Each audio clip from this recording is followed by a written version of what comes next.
Good morning, good afternoon, good evening to each and everyone, especially those at the other side of the world. There is no time and space between us, there is only this present moment, and we are one. We are now on diary entry number 1037. I find myself so weak that if it were not for the Holy Communion, I would fall continually. One thing alone sustains me, and that is Holy Communion. From it, I draw my strength, and it is all my comfort. I fear life on days when I do not receive Holy Communion. I fear my own self. Jesus concealed in the host is everything to me. From the tabernacle, I saw strength, power, courage, and light. Here I seek consolation in time of anguish. I would not know how to give glory to God if I did not have the Eucharist in my heart. Nakikita ko ang aking sarili na napakahina, na kung hindi dahil sa banal na komunyon, tuluyan na akong babagsak. Isang bagay lamang ang nagpapanatili sa akin at iyon ay ang banal na komunyon. Dito ako kumukuha ng aking lakas. Nasa loob nito ang lahat ng aking kaginhawahan. Natatakot ako sa aking buhay sa mga araw na hindi ako tatanggap ng banal na komunyon.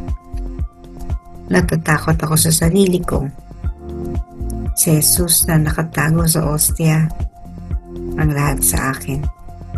Mula sa tabernakulo ay kumukuha ako ng lakas, kapangyarihan, tapang at liwanag. Dito, naghahanap ako ng aliw sa oras ng paghihirap. Hindi ko malalaman kung paano magbigay ng kaluwalhatian sa Diyos kung wala sa puso ko ang Eucharistia.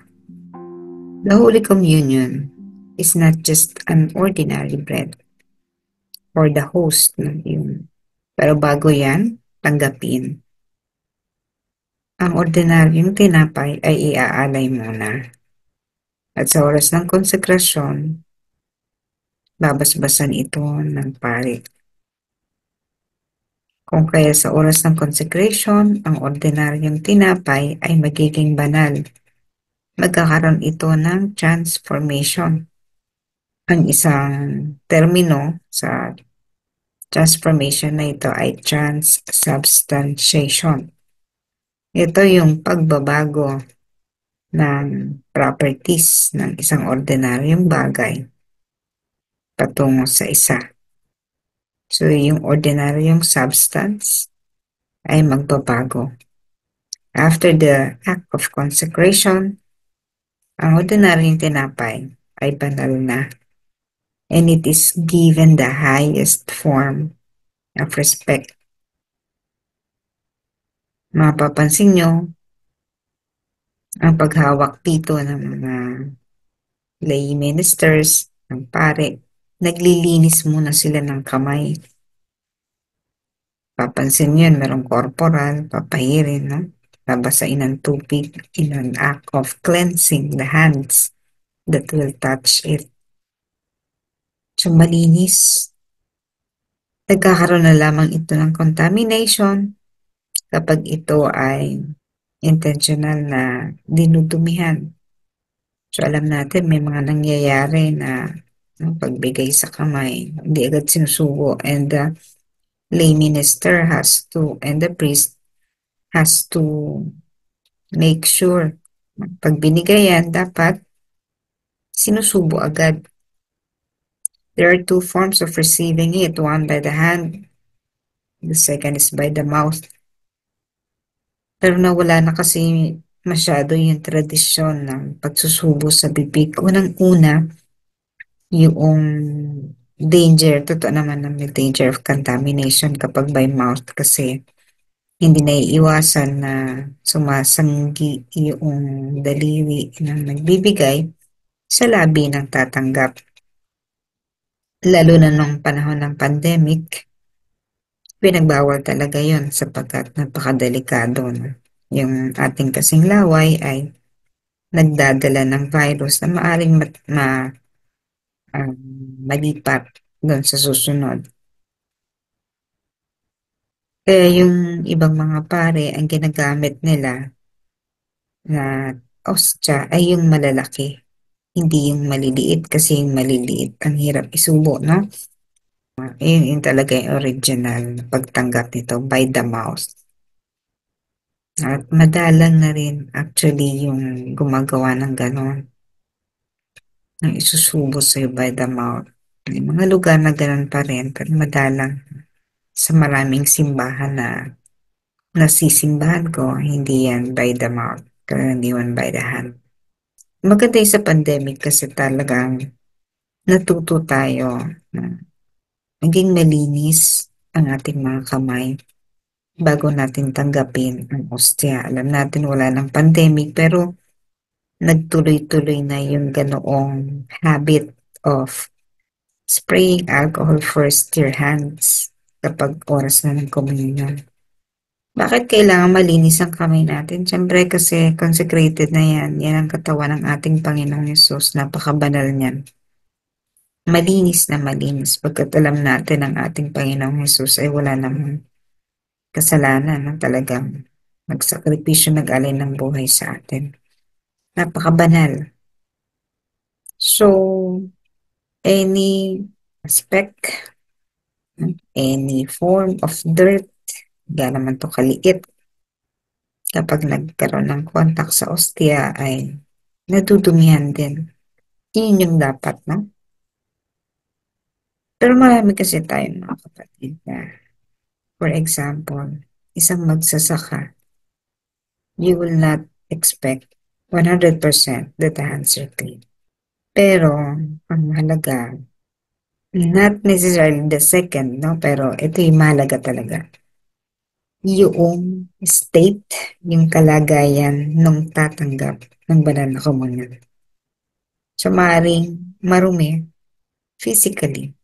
The feet are dirty. No? Mga Muslim nga, naghuhugas pa yan ng paa bago pumasok sa templo.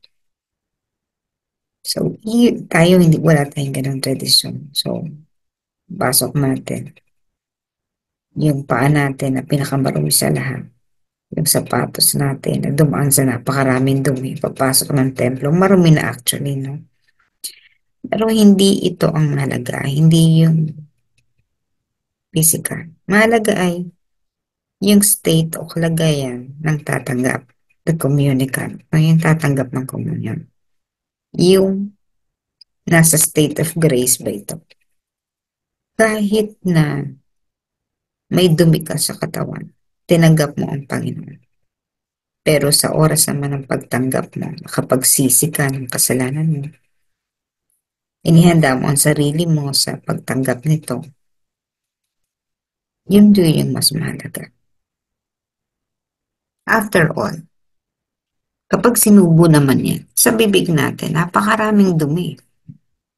Yan pa lang yun sa dumi. Kaya, yung tinapay, it will still come in contact with the physical dirt. Sa bibig lang pa lang. Kasi madumi ang ating bibig kahit nag-toothbrush ka, no? Madumi pa rin. Kasi, isa ito din. No? Bukod yung sa labas ng katawan, paa ang pinakamarumi. Pero ang pangalawa, yung bibig natin. And what is important, sabi nga ni Jesus, mas mahalaga yung kung ano yung lumalabas sa ating bibig kaysa kung ano yung pumapasok. Kasi karaniwan, kung ano yung lumalabas sa bibig natin, ito yung madumi. These are the words that we utter every day. Pagmumura, negativities, pagsigaw, all the words that we say. Madumi yun, ano? Yung mga negative. Tumanggap ka ng komunyon.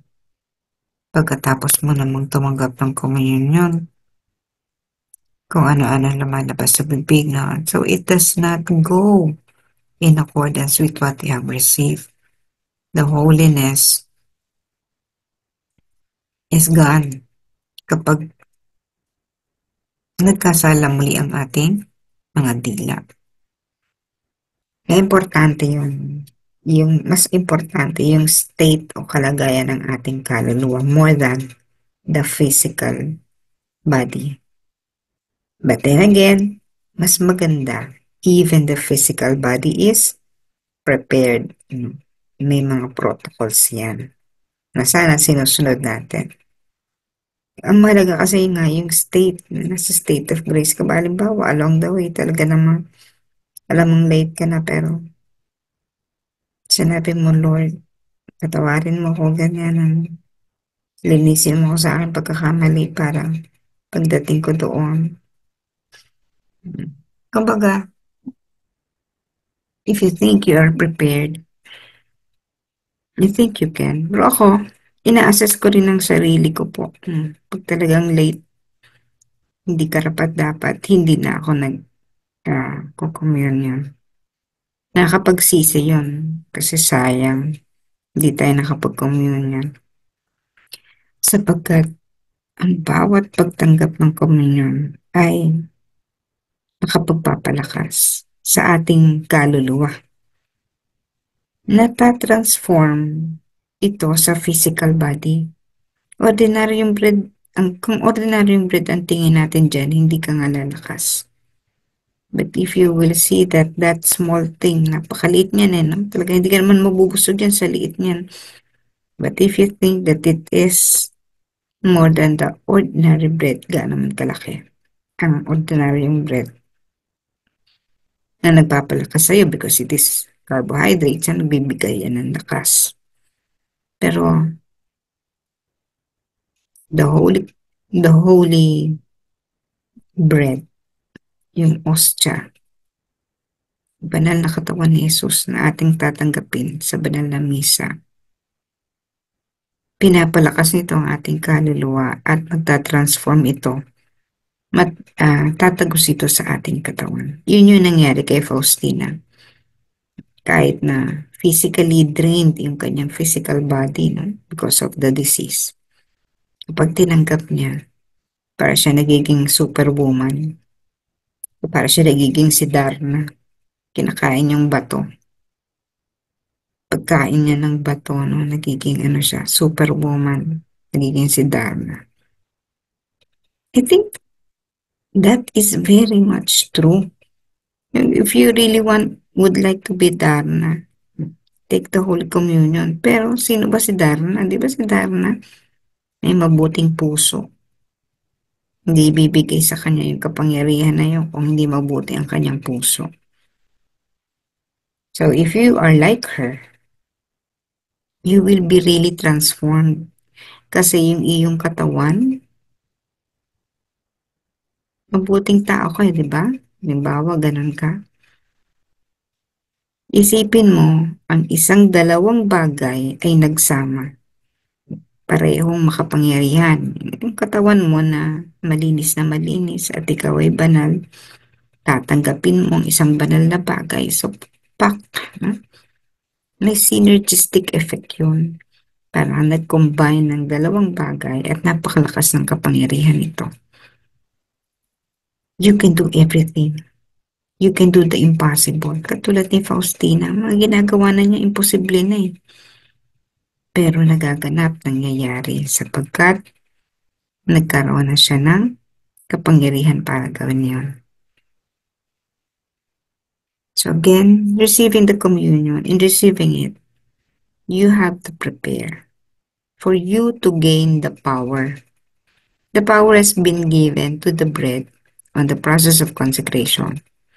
But it will lose its power when the receiver would just receive it na parang normal lang, parang wala lang. Pero kapag inisip mo na kailangan mo talagang lagyan ng consciousness that this bread that you are taking is the body of Jesus and has the power to transform you, then it will be.